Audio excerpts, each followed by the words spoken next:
بسم اللہ الرحمن الرحیم۔ السلام علیکم۔ غیب کی باتیں اس پروگرام کے ساتھ نیو یارک سے لائیو آپ کی خدمت میں حاضر ہیں۔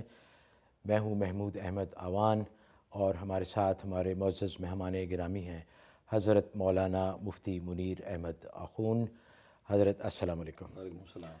حضرت مفتی منیر احمد آخون پاکستان کی مشہور اور معروف اسلامی درسگاہ جامعۃ العلوم الاسلامیہ بنوری ٹاؤن سے سند یافتہ ہیں اور وقت حاضر کی بہت ہی عظیم اور معروف علمی اور روحانی شخصیات ہیں۔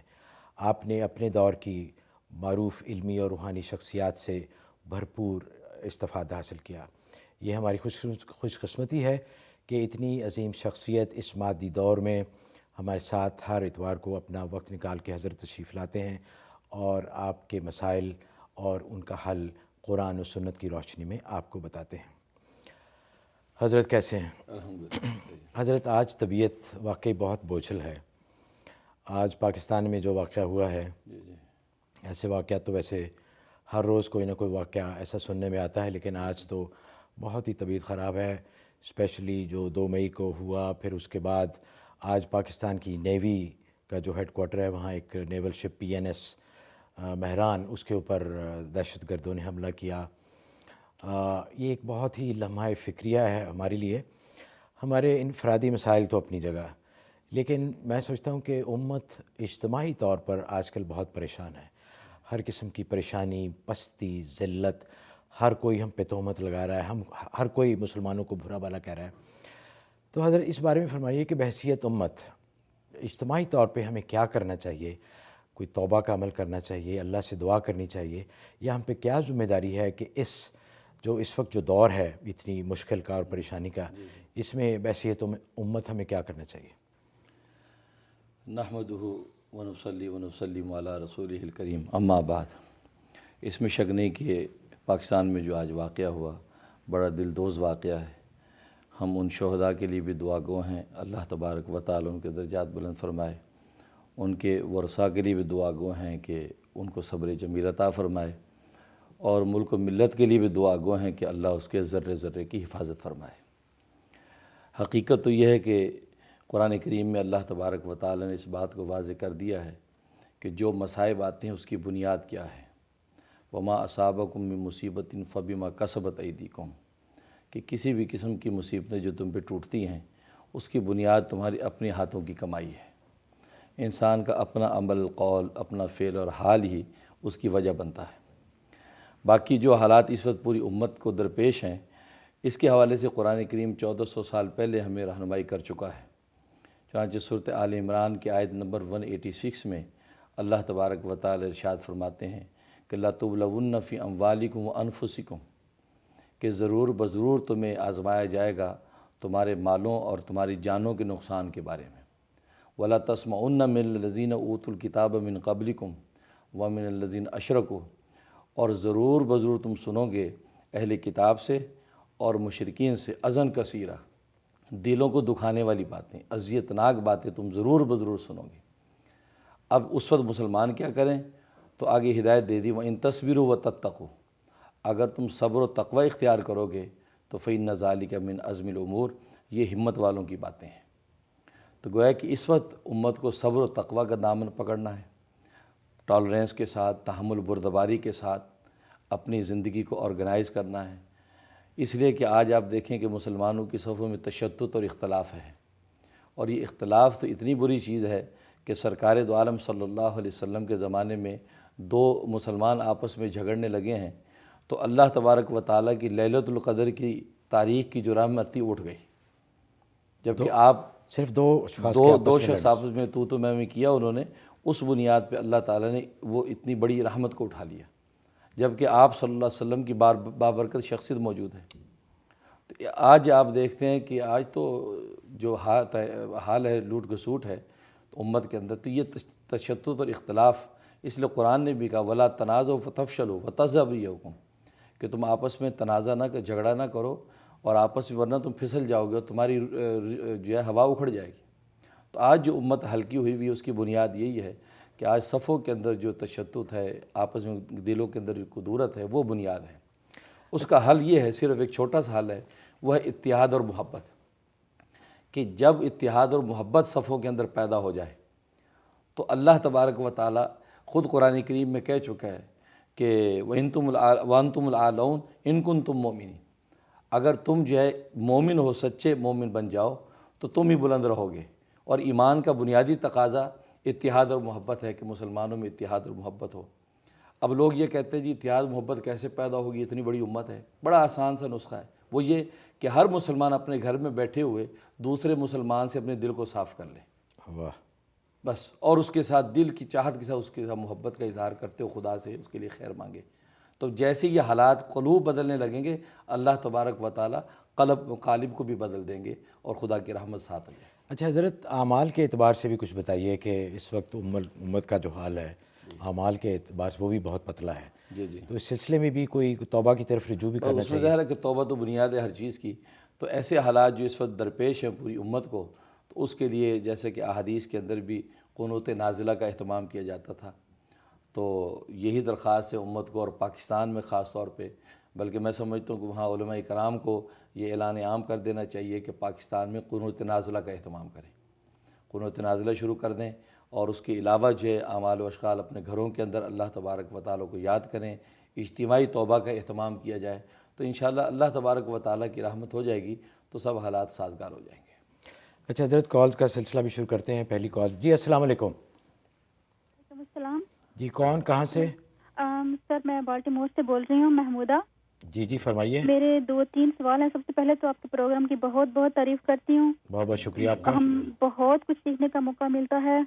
میرا پہلا سوال ہے، میری امی ہیں تو وہ اکثر شکایت کرتی ہیں ان کا جسم بہت جلتا ہے، تو کچھ سمجھ نہیں آتی، سب ٹیسٹ ریزلٹ ٹھیک ہیں بلڈ کے، تو کچھ سمجھ نہیں آتی، اس کے بارے میں کچھ بتائیے۔ اور دوسرا سوال ہے، میری بہنیں ہیں، میرے بھانجے ہیں ماشاءاللہ، تو وہ آرٹسٹک ہیں، اگر ان کے لیے کوئی وظیفہ میں کر سکوں تو، یا ان کی امیوں کو بتا سکوں۔ اور میرا تیسرا سوال ہے کہ میری اپنی کوہنیوں میں، پاؤں میں ہر وقت درد رہتا ہے، اس کے لیے کچھ بتا دیں پلیز۔ جی بہت بہت شکریہ، تھینک یو جی، اللہ حافظ۔ اللہ حافظ۔ ہاں، آپ کی والدہ کے لیے کہ انہیں یہ کہیں کہ 1 چمچ سرکہ 1 گلاس پانی میں ڈالیں اور اس پہ سورۃ بقرہ کا پہلا اور آخری رکوع دم کریں، اور روزانہ 1 گلاس پانی پی لیا کریں۔ دوپہر میں تقریباً 11 بجے تک پئیں تو زیادہ اچھا ہے، تو روزانہ اس کا اہتمام کریں، اور 41 دن یہ بلا ناغہ پئیں، انشاءاللہ اس کی بدن کی جو جلن اور تکلیف دور رفع ہو جائے گی۔ جہاں تک بھتیجے اور بھانجوں کا تعلق ہے تو ان کے لیے سورۃ لقمان یہ 3 مرتبہ تلاوت کر کے پانی پہ وہ ان کو پلانا شروع کر دیں، صبح سے شام تک پانی پیتے رہیں، شام کو جو پانی بچ جائے تو اس کو کیاری وغیرہ میں ڈال دیں، اگلے دن نیا پانی لے لیں، یہ 71 ڈیز ان کو یہ پانی پلانا ہے۔ اور تیسرا، آپ کی جو تکلیف ہے، درد ہے، اس کے لیے پہلے بھی میں نے عرض کیا تھا کہ مٹھی بھر لونگیں لے کے سرسوں کے تیل کے اندر جلا لیں اور تیل کو نچوڑ لیں، اس تیل پر سورۃ لقمان 3 دفعہ دم کر لیں اور اس کی آپ مالش کیا کریں، انشاءاللہ اللہ تعالیٰ تکلیف کو رفع کر دیں گے۔ اچھا حضرت، آن اے لائٹر نوٹ، پچھلے پروگرام میں ہم نے ذکر کیا تھا کہ وہ جو قیامت آنے والی ہے 21 مئی کو، تو وہ قیامت تو نہیں آئی، اور وہ صاحب جنہوں نے اعلان کیا تھا اور ساری دنیا کو پریشان کیا انہوں نے، وہ بھی اب کہیں پائے نہیں جا رہے، لوگ ان سے پوچھنے کی کوشش کر رہے ہیں، تو لگتا ہے کسی اور پہ آئی نہ، ان پہ تو قیامت آ چکی ہے۔ تو یہ تو خیر ایسے ہی ایک مذاق تھا میرے خیال میں۔ بات اصل میں یہ ہے کہ وہ حضرت عمر رضی اللہ تعالیٰ عنہ کے بارے میں کسی شخص نے سنا کہ ان کا انتقال ہو گیا، تو وہ ہانپتا کانپتا دوڑا مسجد کی طرف، تو دیکھا حضرت عمر بیٹھے ہیں، تو قریب آ کے سلام کیا اور کہا کہ حضرت مجھے ابھی افواہ پہنچی تھی کہ آپ کا انتقال ہو گیا، آپ تو ماشاءاللہ سلامت بیٹھے ہیں۔ تو حضرت عمر رضی اللہ تعالیٰ نے بڑی اچھی بات فرمائی، عجیب بات فرمائی۔ آپ نے فرمایا کہ میاں یہ افواہ کبھی سچی بھی ہو جائے گی، یہ افواہ کبھی سچی بھی ہو جائے گی کہ عمر مر گیا۔ حقیقت یہ ہے کہ اس نے کہا کہ قیامت آنے والی ہے، بے شک اس کی کیلکولیشن غلط ہوئی اور اللہ کے سوا کوئی جانتا نہیں ہے، لیکن حقیقت یہ ہے کہ یہ افواہ سچی بھی ہو جائے گی، کبھی قیامت آ بھی جائے گی، اس لیے ہمیں جو ہے اس کی تیاری میں رہنا چاہیے اور اس کی فکر رہنی چاہیے، بجائے اس کے کہ ہم وہ اس کے پیچھے لٹ لے کے بھاگیں۔ وہ تو بیچارہ ایک دیوانہ ہے، اپنی بڑ سنا رہا ہے۔ نہیں ماشاءاللہ حضرت، یہ تو آپ نے بہت صحیح فرمایا کہ یہ دن تو ایک دن آنا ہی ہے، وہ تو آنا ہے بالکل۔ ہاں، اور لیکن اس کے لیے اسلام میں جو نشانیاں بتائی گئی ہیں، تو ہمیں اس پہ پورا ایمان ہے کہ وہ جب تک وہ نئی نشانی آئیں گی اس وقت قیامت نہیں آئے گی. اچھا حضرت ایک اور کال لیتے ہیں. زیتون ہے ہیوسٹن ٹیکسس سے. جی السلام علیکم. وعلیکم السلام. سب سے پہلے تو بہت بہت مبارک ہو, آپ لوگوں کا پروگرام بہترین پروگرام ہے, ویری نالجبل ماشاء اللہ. بہت بہت شکریہ آپ کا. جی میرا سوال یہ ہے کہ جو مفتی صاحب وظیفے بتاتے ہیں تو اس کے بارے میں بہت ساری عام ہیں یہ باتیں کہ ڈفرینٹ وظیفوں کے ڈفرینٹ موکل ہوتے ہیں. تو اگر کوئی ایک وظیفہ پڑھا ہو آلریڈی پہلے سے اور پھر مفتی صاحب کا بتایا ہوا وظیفہ سپوز ہیلتھ کے لیے پڑھ لے یا کسی اور وجہ سے پڑھ لے, یا ڈیلی یوز میں کچھ اور ہم پڑھ رہے ہیں, جیسے جمعرات کو اگر بہت سارے لوگوں کی عادت ہوتی ہے سورہ بقرہ پڑھ رہے ہوتے ہیں, جی جی, اور اگر مفتی صاحب کا وظیفہ بتایا ہوا پڑھ لیں, یا کسی جگہ ہم ختم وغیرہ میں جاتے ہیں وہاں وہ کہتے ہیں آیت کریمہ پڑھ لیں, وہ ختم ہو جائے گا, اس کے بعد پھر دوسرا ایک یاسین شریف کا وظیفہ پڑھ لیں. جی تو میرا سوال یہ ہے, اور یہ بہت سارے لوگوں کا کوشچن ہے, کہ کیا ان کے ڈفرینٹ موقع ہوتے ہیں, اور اگر ہوتے ہیں تو ہمیں کیسے پتہ چلے کہ کس کا کس کے ساتھ میچ ہوگا یا نہیں ہوگا, یا کیا نقصان ہوگا. جی بہت بہت اچھا سوال ہے. اچھا حضرت یہ واقعی بہت لوگ, کیونکہ جیسے آپ نے پہلے فرمایا تھا کہ آپ ایک مرشد سے بیعت کریں, اب ایک مرشد نے ایک وظیفہ بتایا ہے, وہ انہوں نے شروع کر دیا, پھر کسی اور سے کو ملے, وہ کسی اور مولانا کو ملے, وہاں سے انہوں نے کچھ اور بتا دیا, وہ بھی پڑھنا شروع کر دیا, پھر کسی اور کو ملے, انہوں نے کچھ, تو آیا اس سے کچھ فرق پڑتا ہے یا ایک ہی پہ عمل کرنا چاہیے؟ جی اصل میں جہاں تک یہ موکلوں کا جو تصور ہے کہ فلاں وظیفہ کا ایک موکل ہے, فلاں صورت کا موکل, تو قرآن و احادیث میں ایسی کوئی تصریح موجود نہیں ہے. باقی یہ ہے کہ حدیث میں آتا ہے کہ دو موکل, یعنی ایک شیطان اور ایک فرشتہ ہر ایک کے ساتھ لگا ہوا ہے. فرشتہ اس کو نیکی کی ہدایت کرتا ہے اور شیطان اس کو انسان کو برائی کی طرف لے کے جاتا ہے. یہ دو جو ہے انسان کے اوپر مسلط رہتے ہیں. اس کے علاوہ جو وظائف کے موکل جو عام طور پہ عاملوں کے اندر ہی ایک رائج ہے اس سلسلہ, تو قرآن و حدیث میں اس کی کوئی تصریح نہیں ہے, لہذا اس سلسلے میں پڑھنے کی ضرورت نہیں ہے. بس یہ کہ سیدھے سیدھے اعمال جو ملتے ہیں, اذکار ملتے ہیں, اس کو پڑھیں. ہاں اتنا زیادہ نہ پڑھیں کہ طبیعت پر بوجھ ہو, طبیعت اگر کمزور ہے تو تعداد کم زیادہ کر سکتے ہیں, لیکن باقی یہ کہنا کہ وہ آپس میں ٹکراؤ ہوتا ہے وغیرہ وغیرہ, تو ایسی چیزیں جو ہے قرآن حدیث میں اس کی کوئی صراحت نہیں ہے, اور نہ ہمیں اس کی بحث میں پڑھنا چاہیے.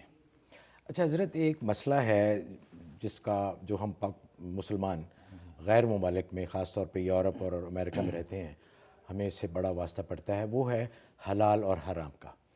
خاص طور پہ جو اشیاء خورد و نوش ہیں, کھانے پینے کی چیزیں ہیں, اس بارے میں بہت سارے لوگوں کو پریشانی ہے. ایک طبقہ تو یہ کہتا ہے کہ جی یہاں پہ ہم رہتے ہیں اور یہاں چونکہ آسانی سے اویلیبل نہیں ہیں, اور جس طرح ایک تحقیق ہونی چاہیے وہ یہاں ہم نہیں کر سکتے, تو اس لیے ہر چیز حلال ہے. اور دوسرا طبقہ ہے جو کہ جن کا برعکس, وہ کہتے ہیں کہ بالکل یہ ٹھیک نہیں ہے, جو حلال ہے وہ حلال ہے, جو حرام ہے وہ حرام ہے.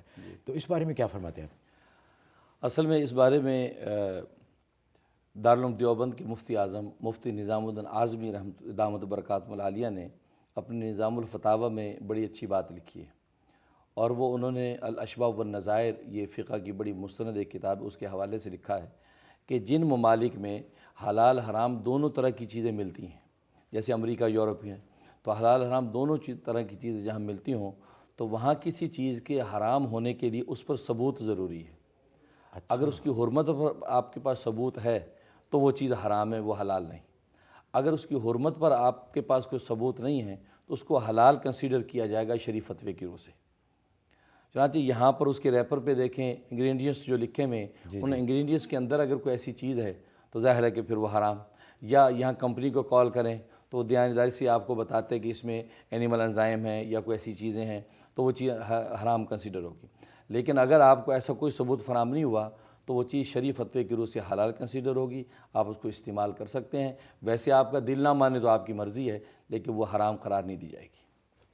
اچھا ماشاءاللہ. اچھا حضرت ایک بریک پہ جاتے ہیں, اور بریک کے بعد بڑی انٹرسٹنگ ای میلز ہیں. ذبیحہ کے بارے میں بھی آپ سے دریافت کرنا ہے کیونکہ یہ بھی بہت بڑا مسئلہ ہے, اور کچھ جنات کے بارے میں سوالات ہیں. تو حاضر ہوتے ہیں ایک بریک کے بعد, اور بریک پہ جانے سے پہلے